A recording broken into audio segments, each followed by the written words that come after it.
I'm gonna take you on a nostalgia trip today.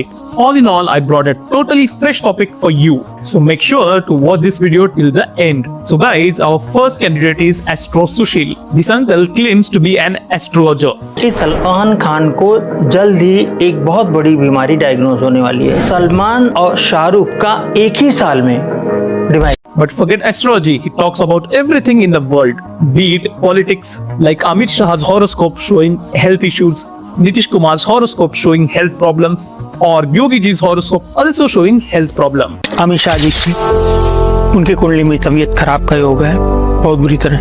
Nitish Kumar की कुंडली में तबीयत खराब का योग है।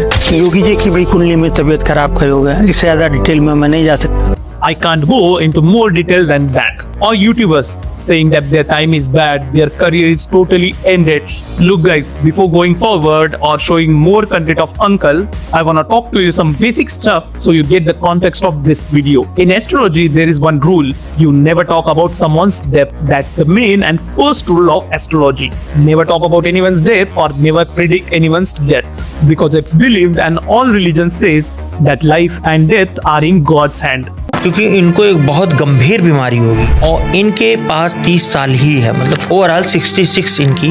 अच्छा हाँ, वो उम्र दिख रही है आपको। 66 साल पे इनकी सुई रुक जाए। दिशा पटानी का जो मैरिटल लाइफ है वो बड़ा खराब होगा। समय रैना का समय खराब है। समय रैना के साथ मतलब इनका करियर पूरी तरह से खत्म होता दिखता है, पूरी तरह से खत्म होता है। Anyway, I'm just giving you some basic info based on astrology and some religion. But when we talk about our uncle, he breaks that first rule by doing astrology. Now, should I call it his hobby or passion? He loves to predict other people's deaths, and especially Bollywood folks' deaths. Now, when Uncle Hugh's podcast, he confidently says whatever he predicts is absolutely correct, 100% accurate. He says it's coming in astrology. I'm saying it loud and clear. And if it doesn't happen, he's like, check my old podcast. I always say it loud and clear. But when it comes to facts, Uncle turns into rituals, meaning he doesn't give any solid reasoning. Anyways, by now you have probably understand Uncle's content and his attention-seeking behavior. Alright, now I want to show you some Uncle's predictions. दोनों में एक similarity है कि सलमान खान को जल्द ही एक बहुत बड़ी बीमारी डायग्नोज होने वाली है और जब भी डायग्नोज होगी तो सलमान और शाहरुख का एक ही साल में डिवाइस है। मतलब 67 ईयर की एज में दोनों लोगों की ये धरती छोड़ेंगे। सबसे बड़े उद्योगपति हैं, मतलब अडानी के पहले या बाद जो भी समझिए उनको। अभी ये हाल ही में शादी हुई है इनके बच्चे की। उन दोनों बच्चों की एज बहुत कम है। सबसे बड़े लड़के की सिर्फ 43.5 साल उम्र है, 43.5 या 44 साल, और छोटे की जिनकी शादी हुई है वो 55 साल, 50 या 55 में भूल रहा हूँ, सॉरी। जो कुछ दारोमदार है वो अनंत पर है, बिकॉज आकाश का समय कम है, अनंत का भी बहुत ज्यादा नहीं। विराट कोहली की मैंने कुंडली देखी तो कुंडली में मुझे ये दिखा कि इनका नवंबर 2025 के बाद से ढलान का समय है, तो इनका लंदन सेटल होना इनके लिए अशुभ रहेगा। अच्छा, क्योंकि इनको एक बहुत गंभीर बीमारी होगी और इनके पास 30 साल ही है, मतलब ओवरऑल 66 इनकी। अच्छा हाँ, वो उम्र दिख रही है आपको। हाँ, एकदम 66 साल पे इनकी सुई रुक जाएगी। लेकिन वो हो जाएगा, ज्योतिष में ये आ रहा है। अब डंके की चोट कह रही है? डंके की चोट पे। और नहीं हुआ तो नहीं, मैं तो डंके की चोट पे, आप मेरे पुराने पॉडकास्ट देखिए, सब में डंके की चोट पे ही कहता हूँ। 78 की बात है, एक पुराने ज्योतिषी थे, नाम लेना उचित नहीं। भविष्य मालिका में तो एक व्यक्ति ने, मैं नाम नहीं लूंगा, उसको बर्बाद कर दिया पूरी तरह से। और एक आदमी का मैं नाम नहीं बताना चाहूंगा, वो प्लेयर हैं, 2 प्लेनेट है, मैं नाम नहीं लूंगा। उनको जल्द ही एक बहुत बड़ी बीमारी डायग्नोज होने वाली है जिसका नाम नहीं लिया जाता। Anyway, guys, this is just start. I haven't shown you Uncle's biggest blunders yet. What I am about to show you now, after hearing it, you will realize how you are being fooled and how people are running their businesses on behalf of you and on your beliefs. Alright, but before showing these predictions, I want to talk to you about another prediction. As I'm posting this video in May, no tsunami has hit. As I'm posting this video in May, no tsunami has hit anywhere, especially not in Mumbai. Anyway, I agree, mistake happens once or twice, no big deal. All in all, based on this prediction, Uncle predicts that our war with Bangladesh might happen, not Pakistan. And now I'm showing this video. मार्च के महीने में 25 में मार्च में एक 5-6 ग्रह इकट्ठा हो रहे हैं जल तत्व की मीन राशि में 5-6 ग्रह इकट्ठा हो रहे हैं, तो वो थोड़ा सा मार्च अप्रैल का महीना ज़्यादा सेंसिटिव है, खासकर नॉर्थ अमेरिका और साउथ अमेरिका में। ओके। हाँ, ये पेरू वगैरह, ये जो रीजन, बाढ़ वगैरह आने के चांसेस? बाढ़ नहीं, ये मतलब समुंदर के अंदर विस्फोट टाइप का, इसी को सुनामी कह सकते हैं हम, कुछ भी कह सकते हैं, सो इस तरह का है। दूसरा, इंडिया में थोड़ा बहुत मुंबई वगैरह पे खतरा है, जहाँ पे मतलब जो समुद्र के रीजन्स है। ओके। इंडिया में थोड़ा बहुत मुंबई वगैरह पे खतरा है, जहाँ पे मतलब जो समुद्र के रीजन्स है। ओके। मुझे ये बताइए कि भारत किसी युद्ध में या किसी वॉर में इन्वॉल्व होएगा? नहीं, भारत चाइना से, पाकिस्तान से या और उधर किसी कंट्री से युद्ध होना ना मुश्किल नहीं होगा। अच्छा। लेकिन जो सेंसिटिव जोन दिख रहा है वो बांग्लादेश है। तो भारत बांग्लादेश से युद्ध हो या मतलब एक तगड़ा संघर्ष हो, कुछ न कुछ होगा। I don't need to tell you who we are likely to have a war with. Uncle would have predicted a war with Bangladesh or China, not with Pakistan. Basically, it's all the game of probabilities. That's it. If you still don't get it, no worries. Let's move to Uncle's next prediction. In December 2024, Uncle did a podcast and he predicted that in upcoming Delhi election 2025, Aam Aadmi Party will form a government with full majority. Now, this is not that video. Uncle got all those videos deleted. You can read the comments. People who saw that video commented that Uncle got it deleted or trimmed. But after a lot of research, we found a tweet on X where Uncle predicted that Aam Aadmi Party will win in the election of 2025. Arvind Kejriwal के लिए 2025 ठीक समय होगा। और ये भी मैं बता दूं, अरविंद केजरीवाल के साथ समस्या है, उनके भी लॉन्गेविटी की प्रॉब्लम है, बहुत ज्यादा आयु नहीं है, लेकिन उनकी पत्नी की कुंडली में राजयोग है और आम आदमी पार्टी चाहे खराब हो या अच्छी, और वो अभी चलेगी। But during my personal research, I found one video where Uncle didn't even accept his mistake. In the podcast where he said it, the podcast host pointed that he was wrong, but Uncle didn't accept it. बहुत comments आए हैं हमारे, जो हमने पिछला अपना podcast किया था उसमें आपने बोला था कि दिल्ली में केजरीवाल को कोई नहीं हरा सकता, इस बार जो पार्टी जीतेगी वो आपकी ही केजरीवाल की पार्टी जीतेगी। लेकिन दिल्ली में तो सर अब बीजेपी आ गई, इस पर आपका क्या कहना है? ओके, सचमुच अगर मैं बताऊं तो मुझे ये मालूम भी नहीं था कि मैंने ये बोला था। Now let me take you to Uncle's some older predictions. Alright, since 2021, Uncle is saying Modi will leave soon. Alright, since 2021, Uncle has been saying that Modi ji going to leave.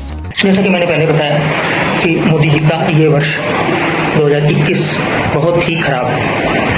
Modi ji का 2021 बहुत ही खराब है। तो ऐसी स्थिति में पांचवा घर जो पदच्युति का होता है, मैं नहीं कह सकता कि उनका पद से हटने का है, पर इसकी बातें चलना शुरू हो जाएंगी। So guys, as you have seen, 2025 is here, but Modi ji hasn't left yet. So Uncle came with a new logic. According to him, in 2026, 2027 or 2028, Modi ji will leave somehow as his stars are fading. मतलब उनके सितारे ढल रहे हैं, जो मतलब एक time पे बूम था वो ग्रेजुअली डाउन आ रहा है। धीरे करके खत्म हो जाएगा। और ये 2025 से 29 तक ये कार्यकाल नहीं पूरा कर पाएंगे। 2025 से कब तक? ये सरकार 29 तक जानी है ना, तो 29 तक कार्यकाल नहीं पूरा कर पाएंगे, पहले ही मोदी जी प्रधानमंत्री पद से हट। Now look, with even 1% interest in politics, anyone would know this logic. For those who don't know, let me explain. BJP has its own constitution, which says no one can stay a leader after age of 75. BJP removed Advani under this rule, Murli Manohar Joshi too, and many other leaders removed under this rule. So Uncle just using BJP's constitution rule. So Uncle's prediction is just about BJP's constitution, and it has nothing to do with planets. मंगल बैठा हुआ है second house में भारत की कुंडली के। सितंबर 2025 से मंगल की दशा चलेगी। पहले मैं सिर्फ राजनीतिक ज्योतिष करता था, उससे सभी राजनेता मुझसे कनेक्ट होते थे, मुझे बहुत अच्छा लगता था। जैसे जसवंत सिंह, आडवाणी गुट, वाजपेयी गुट, कौन उस वक्त नहीं था, आज के 20 साल पहले की मैं बात बता रहा हूँ आपसे। ओके। उसके बाद ललित मोदी पर मैंने भविष्यवाणी की, तो ललित मोदी पर्सनली मुझसे। Now Uncle says he has India's original horoscope, but when it comes to real horoscope, Uncle says he has connection everywhere.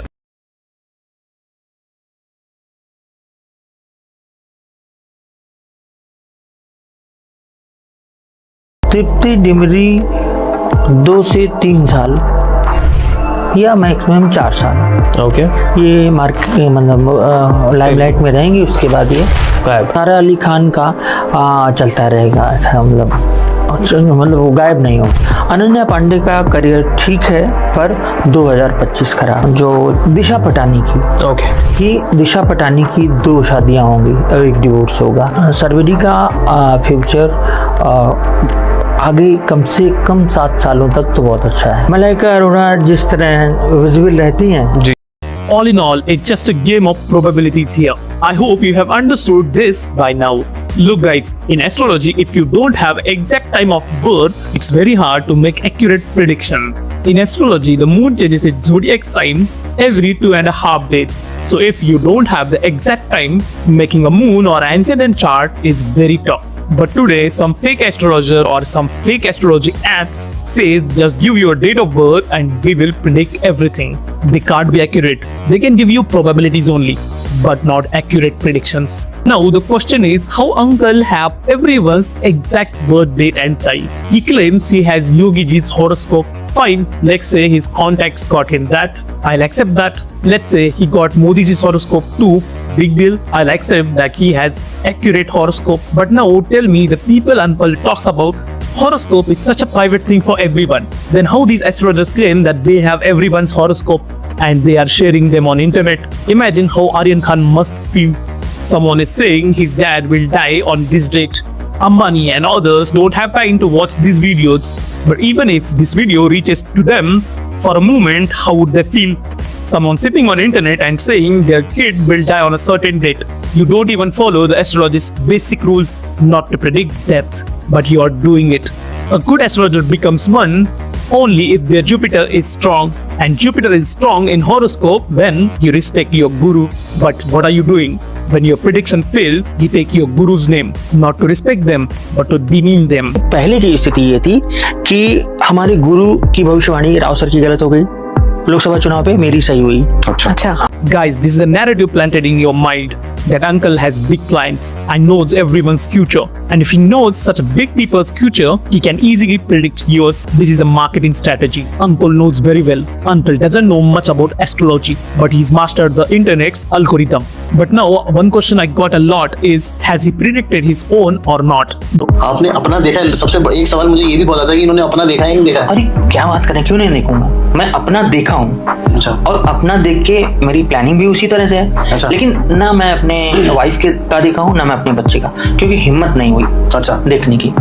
अगर कहीं कुछ गड़बड़ दिख गया तो मैं क्या करूँ? Guys, you might have noticed I'm highlighting one thing, that uncle isn't really about astrology. I'm not saying this randomly, I have facts. For example, उनकी कुंडली सही है, उनका भाग्य प्रबल है, फिर कोई वास्तु फास्तु कुछ नहीं काम कर सकता। but when it's time to give a political opinion, Vastu suddenly comes into play. Modi ji के जो ज्योतिषी लोग हैं वो गलत बता रहे हैं।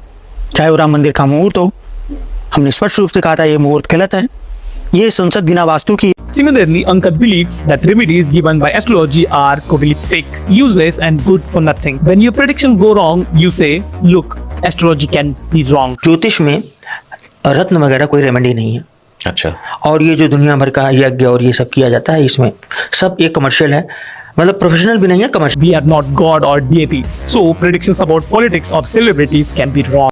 हम ईश्वर नहीं हैं, जी ना कोई देवी देवता है, तो गलत सही होना, और भी ज्योतिष में, और भी राजनीति पर, या किसी सेलिब्रिटी पे, ये संभव है। But if someone else's mistake causes a wrong prediction, you go all out attacking them. Modi ji आखिरी प्रधानमंत्री हैं, तो फिर उनसे पूछा गया कि अच्छा मोदी जी आखिरी प्रधानमंत्री, क्या योगी जी बन सकते हैं? हाँ, 2-3 साल योगी जी भी बन सकते हैं। ये कौन सी भविष्यवाणी हुई? सटीक है तो भविष्यवाणी, अन्यथा कुछ नहीं। भविष्यवाणी मतलब exact. K N Rao You can call Haryana's result is a coincidence. Haryana की जीत को आप ये मानिए कि एक कोइंसिडेंस मान के चल सकते हैं। बुरे समय में एक मिल गया, लेकिन समय अच्छा नहीं है। Maybe one thing happened in the bad times, but the timing isn't good. But now you tell me, can everything be a coincidence? BJP won Maharashtra's election after Haryana. Is it a coincidence? एक coincidence मान के चल सकते One coincidence is fine. After Maharashtra, they won UP's election. Is this also a coincidence? हैं। एक coincidence मान के चल सकते After UP, they won Delhi.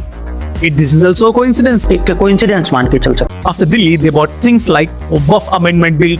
Is that a coincidence? एक कोइंसिडेंस मान के चल सकते One coincidence is fine. If so many coincidences happening with one person, why even need good timing? Just let coincidence keep happening. Ananya Pandey है know career, कोई career नहीं है। अनन्या पांडे का करियर ठीक है पर 2025 खराब है। अच्छा। उनका मतलब सितारे साथ नहीं दे रहे हैं। 2026 अच्छा हो जाएगा।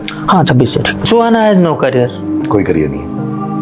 फिल्म इंडस्ट्री में सुहाना का कोई करियर नहीं। सुहाना खान की कुंडली देखने के बाद ये पता चलता है कि सुहाना खान एक अच्छी लड़की है, मतलब एक संस्कार। अच्छे हार्ट वाले, मतलब अच्छे दिल वाली लड़की है। ओके। और सुहाना खान का भी करियर धीरे धीरे ही सही आगे बढ़ेगा। तो वो नाम बनाएंगी। नाम में एक गांव है, वहां पर तंत्र की ये स्थिति थी, कोई भी किसी से गुस्सा हो जाए उसे जानवर बना दे।